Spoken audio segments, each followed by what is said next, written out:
Om Jananim Sharadam Devim Ramakrishnam Jagadgurum Pada Padme Tayo Shritva Pranamami Muhurmuhu.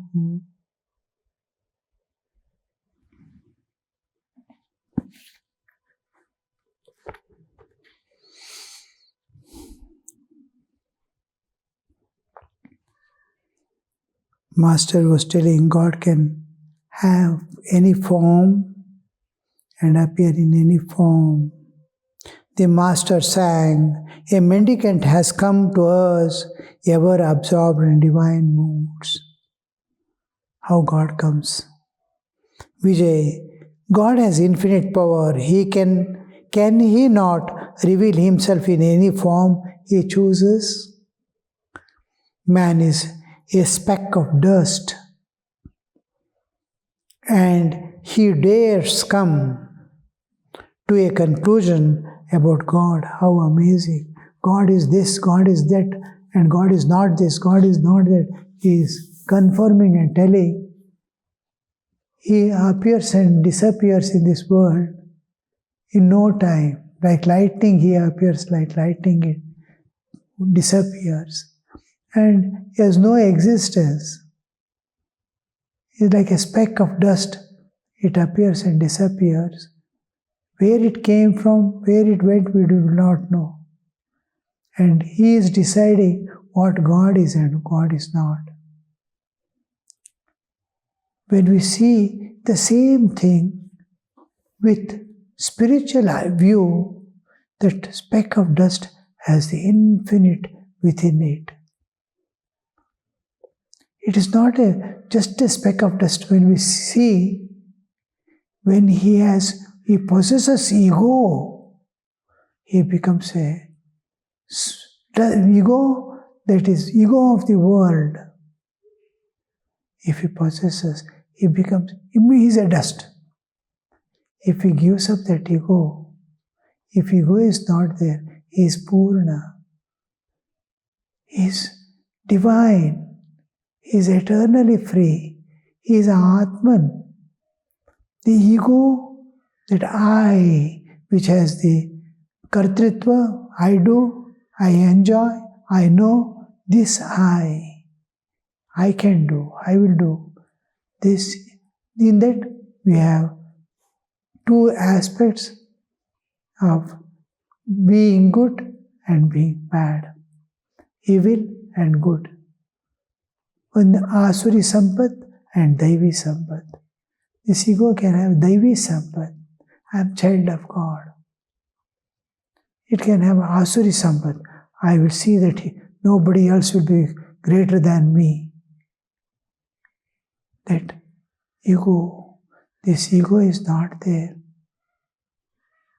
Then Devi Sampat endowed with ego endowed with Devi Sampat will in no time evolve to pure self-awareness. When the ego dissolves, the sattvic ego, the Devi Sampat ego appears to dissolve itself. If Asuri Sampat is there, you can never think it can be or it is the absolute existence, Chaitanya, though it is within it. That is totally covering like a crest which cannot be broken and entered into. So that ego, if it is not there, is Purna, is no more speck of dust, is Purna.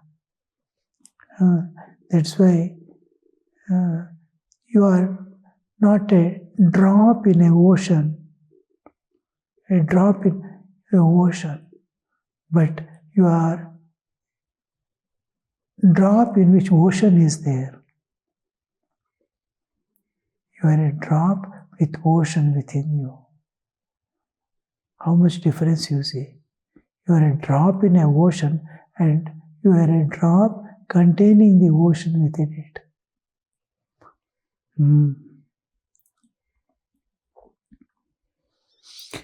A man reads a little of the Gita, Bhagavata, and Vedanta and thinks he has understood everything.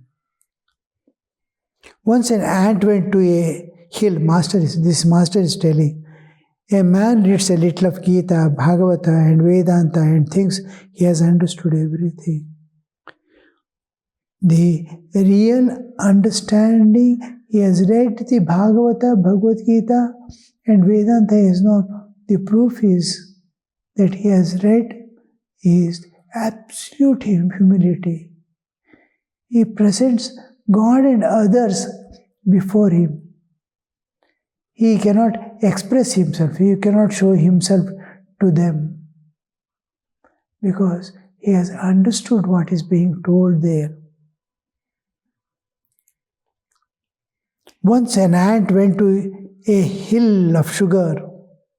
One grain filled its stomach, and it was returning home with another grain in its mouth. On its way, it said to itself, next time I go, I shall bring home the whole hill. All love. How it thinks. Now you see how that ego manifests in each individual. Somehow, the old tendencies, a child is born in a particular house because of his karmic load. He is carrying the karmas. Karmas have two aspects. One is the tendencies of the karmas he has passed through by repeated action, which we call vasana. Vasana is an inner drive which makes him go in a particular way.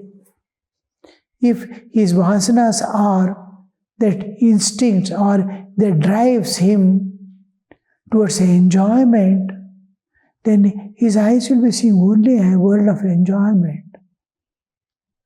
Like the traditional way of thinking, if the eye text which the women put for the eyes, anjana, if it is made up of the head of the frog, frog's head is taken, burnt, and it is made into soot to form soot and mixed with oil, and the collyrium of the eyes is put to the eyes, then that person will be seeing snake everywhere, it seems.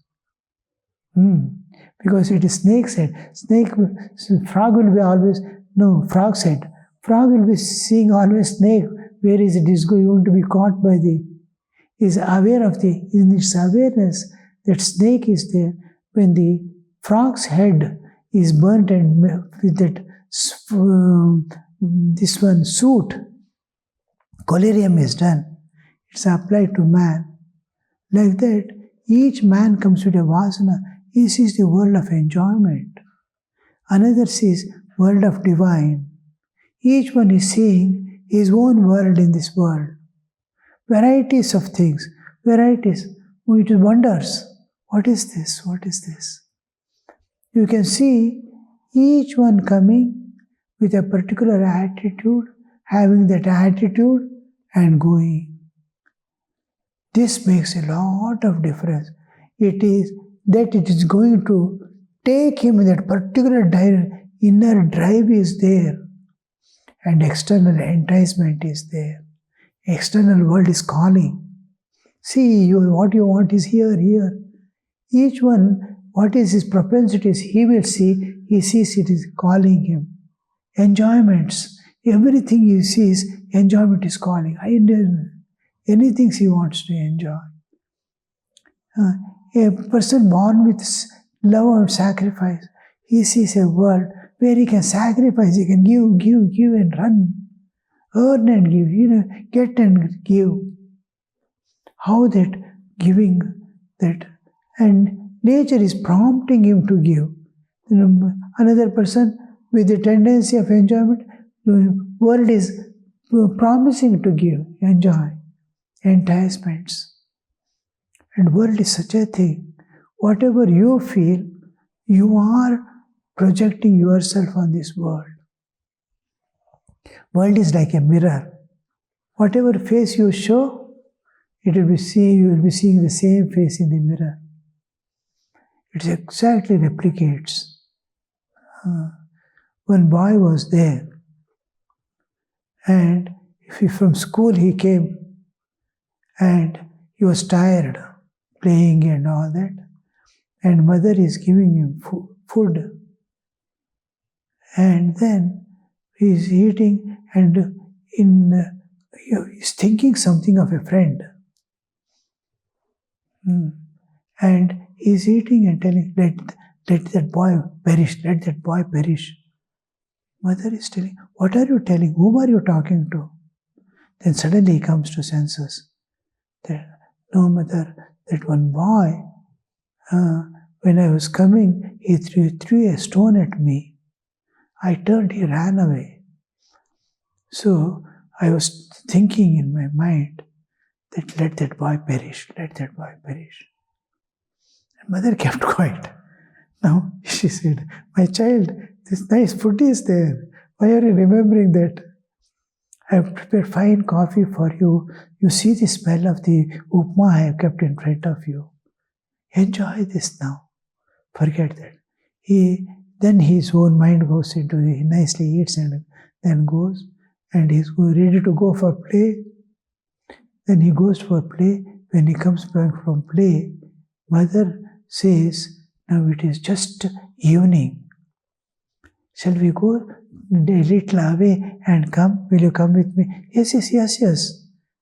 And the mother takes that boy to, they are in the hill ranges. Little far away she takes, only hills are there. What did you say to that boy? You shout now and tell. He shouts, may that boy perish, may him perish, may you perish. And the same sound is coming back. May you perish, may you perish, may you perish. It's coming back. Then he gets frightened. Who is telling this? Somebody is scolding me. She says, no, it is your own inner voice. It is coming back. Whatever you do to this world, whatever you told that boy, let it perish, but like a boomerang, it is going to come back to you. It is already, nature has noticed, and that you are going to perish if you say that. His perishing is different.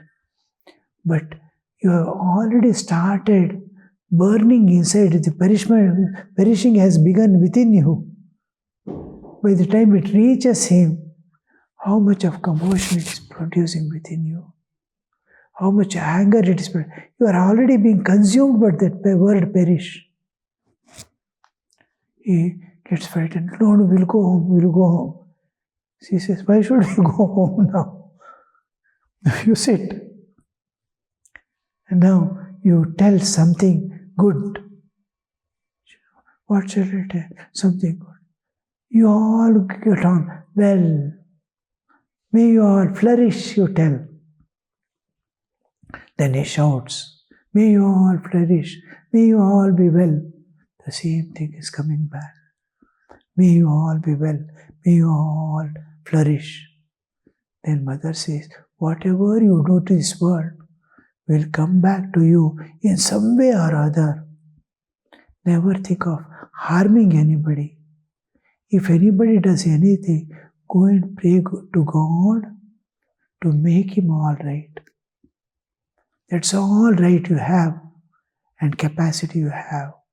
You have to now exercise self-control on your thoughts, in your feelings, in your actions, and slowly come out of all this. Evolve to a higher level. How that the knowledge comes, you see. That ego, when the child is born, it comes with these tendencies which is going to drive him in a particular way, good or bad, or mixture. The tendencies are there, and he has karma to work out. Sukha Dukkha, what he has done, it is going to come back.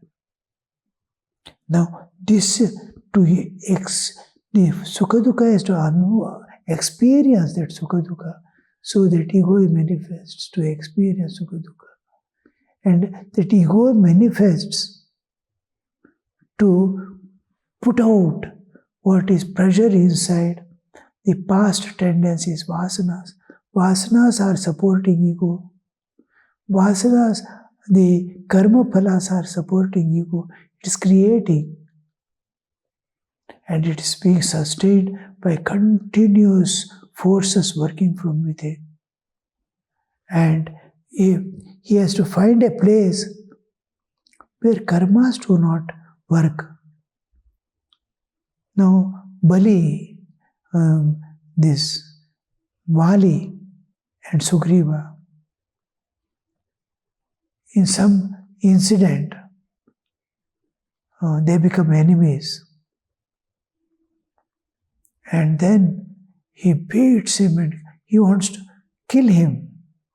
The elder brother, Vali, is going to kill, he wants to kill, he will not leave.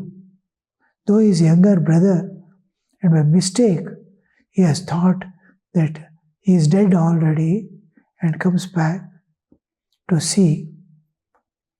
And now, in actuality, the Vali, a demon used to come and disturb the whole thing, harm. He calls for challenges him. Vali immediately rushes. Vali has a great blessing that with whomever he fights, his powers, his capacities, equal capacity, he gains it. He can easily, his own power is there, Shakti is there, energy is there, skill is there. Apart from he gets the whole skill of the one who goes to fight with him. With his own skill and power, he can defeat him. He has extra, born with infinite power like. And this, nobody can defeat him in that. And he chases him. The demon runs away and unable to find a way, he enters into a cave and runs inside. Where he has gone, we will not know. Vali chases him, asking the younger brother to wait for him. Days and days he waits there. And last he sees blood flowing out from the cave. Then he feels bad that he thinks Vali has been killed and the demon is going to come to harm him. He covers that mouth with a big stone and then comes back and starts rolling the kingdom. After a few days, the elder brother Vali comes back to see he's occupied the throne, and immediately he gets wild. You put me inside the cave and covered so that I will die there, and you wanted to become a king. He says, no, he will not leave him. Now, Vali he cannot face. Vali is going to kill. Then what he does, he goes in a place where Vali has a curse where he cannot come. He runs away there. And then he is safe there because Vali cannot come. So here also, devotee wants a place where his vasanas and karma cannot work. It is God on which no karma of anybody can work. And it's a place where vasanas cannot work of anybody.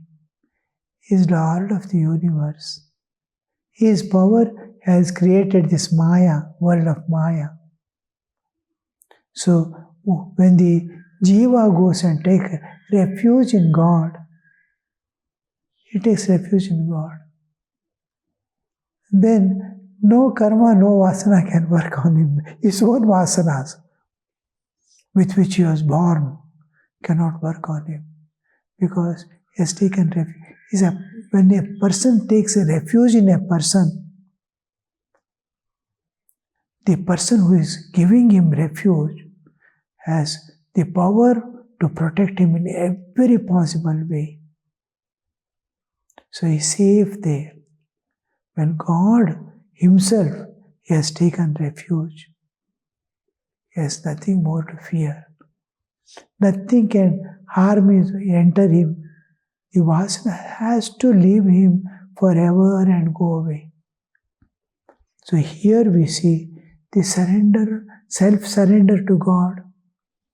He is going to give him self-surrender to God. Unconditional surrender. I am yours forever and ever. I give myself to you forever.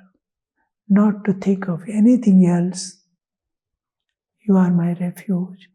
As you keep, wherever you keep, in whatever way, whether it is hell or heaven, I accept. Wherever you keep in what, I am there. I'll be there with you. Be with me. Don't part from me. That kind of surrender, unconditional surrender. As you keep me, wherever, it can be heaven or hell. In hell also, if you keep me, I'll be there, because you shall be there with me. That surrender makes that ego totally erased. Once the ego is erased, what more is there? Is an enlightened soul. He can give refuge to others. When one who takes refuge in God and becomes a property of God forever, he can give refuge to others. He comes to that stage that others, he can remove the suffering of so many people, wipe the tears of so many people, and give refuge. And this giving refuge to others, serving others, loving others, God is doing through that person. Now he becomes an instrument in the hand of God. How that dissolution of ego, where now he understands he is Purna. That's the only place where, after having taken refuge, and how much of devotion he has to cultivate and dependence on God he has to cultivate before he can reach that state of total giving himself to God. Stages by stages we grow with small worship, with a little japa. The inner drives now and then coming up, showing its ugly faces, trying to drag me away, and again that soul weeping, Lord, Lord, another enemy has come there to take me, hold me, hold me, hold me, protect me. You can see Hanuman, when he brings back goes and finds out Sita and hands over the Chudamani, and he hands over the ring given by Rama, and as a proof or as a identity, real identity, he brings the Chudamani of the Sita, which Rama himself had put in her hands. He brings and shows it to Rama, hands it over. This is Sita, I have met. And he is in such place, whole thing, how it happened, how he saw, how she is sitting. When we went and saw, first, I could not see, I could see you only. He doesn't see Sita. He sees Rama sitting there, because she has become Ramamaya, thinking of Rama. So she is reflecting herself as Rama. And he prays, wipes, he thinks, Rama has sent me to search for Sita and he is sitting here. And then wipes his eyes, prays, what is this I am seeing? Then he sees Sita sitting there. Oh, that story, what happened, how she is sitting in constant, unbroken thought of Rama, having become herself Ramamaya, how she looked, how she is aspiring, one day Rama will come and take me back. That faith, that total giving, unconditional giving, except I and Rama were one. He cannot exist without me, I cannot exist. We are together, even here, Rama is within me. All that attitudes that is shining on her behavior, through her behavior, he presents to Rama. And Rama feels so happy. And he says, I cannot think of anybody who is so much devoted, so much a friend of mine, my heart as if he is outside, because he has brought the Sita's news. He hugs him. Rama never uses this, embracing someone except his brothers and intimate this one. Other than that, first time he sees himself, Rama is hugging him. And immediately he slips himself from the arms of Rama and falls at the feet, shouting, Trahi, Trahi, protect me, protect me. Pahi, Pahi, save me, save me. Rama says, why are you saying this? He says, my ego may boast up. Rama has embraced me. Small ego. I'll be losing you forever. That smallest ego separates me from you. I don't want that to come.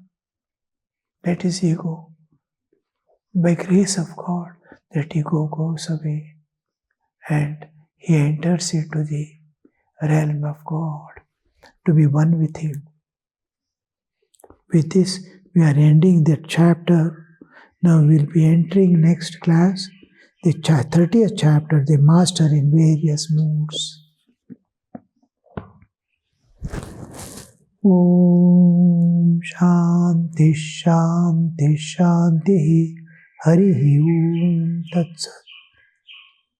Shri Ramakrishna Arpanamastu.